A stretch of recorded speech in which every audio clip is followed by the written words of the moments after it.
Hello， 大家好，我是塔塔。最近特别喜欢吃简单的炊饭，今天为大家带来一道非常简单又疗愈人心的白菇牛排饭。只要准备香菇跟牛排，就能够简单的完成哦。你可以在超市找到几种不同的菇类，我今天就准备这几样。材料表在资讯栏，有需要的人可以多加利用。香菇是可以清洗的，像这样放到水里面快速的清洗一下，然后拿起来立刻擦干，并不会影响风味。杏鲍菇也是同样的清洗方式。这两种菇呢就不需要清洗了，因为它是无尘室栽种的。把香菇的蒂先切除掉，然后再切成一片一片的，我们大概切5朵的分量就差不多了。蒂的地方呢也不要浪费了。杏鲍菇先剖半，然后再切成对半，大概是这样的长度，然后用手撕成一条一条的样子。杏鲍菇用手撕的话会比较容易入味，这样炒起来的口感也会比较好吃。雪白菇的部分呢，先掰成2半，分成小部分，然后再去掉蒂。接着再分成一小朵一小朵，这种黑美人菇的处理方式也是一样。这里有比较大朵的部分，可以用刀子破开一刀，然后用手撕开。准备300克的白米，先把米浸泡30分钟，让米粒充分吸饱水分。酱料的部分呢，超级简单，只有酱油跟味淋。无盐奶油大概准备20克，先开中火热锅一下，锅子微温的时候就可以把菇放进来。香菇的部分呢，先不要放，这些菇需要的时间比较多，先让它们释放水分。这时候呢，再来一点黑胡椒跟白胡椒调味，一小撮盐可以帮助菇出水。我们先让菇煎一下，再来看一下出水的状况，不要急着一直去翻动，要先让菇煎到表面上色为止。看到上色之后呢，再来翻动它们，这时候就可以把剩下的香菇放进来，翻炒一下，让香菇也释放出水分。这种切片的香菇很快就会氧化了。如果你炒起来锅底水很多，煎不出焦香，那就表示你的火力不够。翻动调整一下，等到你听到菇啾啾啾的声音，就表示差不多了。菇的水分很多，减少水分后，菇会变得更好吃哦。这时候呢，再把奶油加进来，奶油跟菇的味道超级搭，就像是牛肉的风味。等奶油起泡了之后，快速的跟所有的菇翻拌均匀，让菇吸收锅底跟奶油的香味。这时候呢，再补一些黑胡椒进来，翻炒一下，香气就不得了了。最后我们把菇通通的推一遍去，把味淋跟酱油倒到锅底，酱汁香味。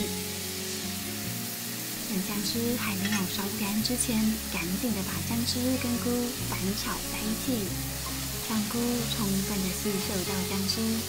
等酱汁都收干了之后，就差不多可以关火了。光是这道炒香菇配饭就超级下饭的。我这边呢有事前准备好的昆布柴鱼高汤，今天煮300克的米就用280克的高汤。你可以用电子锅来做炊饭，我今天是用铸铁锅来煮。把米彻底的沥干水分，直接的放到铸铁锅里面。接着呢，把刚刚炒好的香菇通通的铺在米饭上，像这样铺平整一点，不要让米粒暴露在外面哦。接着把高汤加进来，让菇的香味渗透到米粒。盖上锅盖，开中火煮滚。听到咕噜咕噜的声音，滚了之后就可以转最小火，用最小火大概煮10分钟左右。接着关火，再让饭焖个15分钟。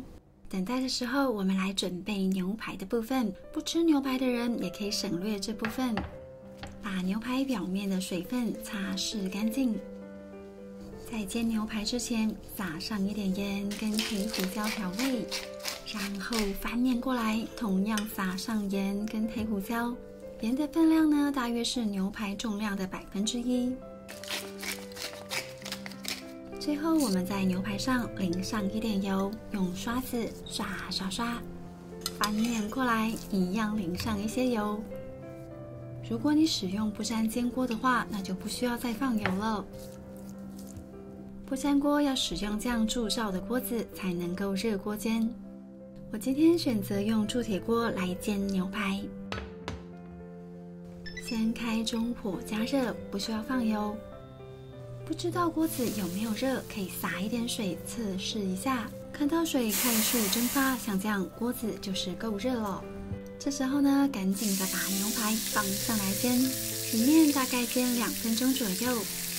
如果是牛小排的话，我通常是一面煎1分半，等煎出烙纹的样子就可以翻面了。翻面的时候换一个角度来煎，同样煎出斜斜的烙纹。这面呢，就让它先煎个2分钟左右。检查一下煎的状况，如果觉得可以的话，就先拿出来。这时候先放在一个盘子上，盖上一张铝箔纸，保温休息5分钟。牛小排的话就不用这么麻烦，继续的翻面，煎到5分熟就可以了。现在呢，把锅子清洗干净，把休息好的牛排放上来，继续再煎一次。重复这样的动作，直到两面煎出美美的烙纹。大概像这样就可以起锅了。这时候再把铝箔纸包回来，让牛排休息一下，利用余温慢慢的让牛排熟。这边饭已经焖好了，可以开饭咯。先松一下饭，把上面的料跟饭充分的拌匀，让味道融合。哇哦，光是这道百菇炊饭就香得不得了。暂时先盖起来，来分切一下牛排。这个牛排看起来也太好吃了吧！刀子斜斜的切下去，切成一片一片的。碗里加入百菇炊饭，把这些切好的牛排放一些进来，跟炊饭混拌在一起，让饭里面也带有淡淡的牛肉香。上桌前再摆放一些牛肉片装饰一下。像这样超级简单又令人口水流满地的百菇牛排饭就完成啦！这道百菇炊饭也可以把奶油替换成橄榄油。好了，看得我肚子已经咕噜咕噜的叫了，那我要开动咯！粒粒分明松软的饭搭配百菇的香气，好吃极了。饭里面还藏有一些牛肉，每咬一口就像是挖宝一样。本来我想撒上一点葱花配一下色，不过觉得味道有一点违和。这道炊饭跟牛排这样吃起来的风味最完美。好了，今天的影片就到这里，喜欢我的分享记得订阅我的频道。那我们下次再见，拜拜。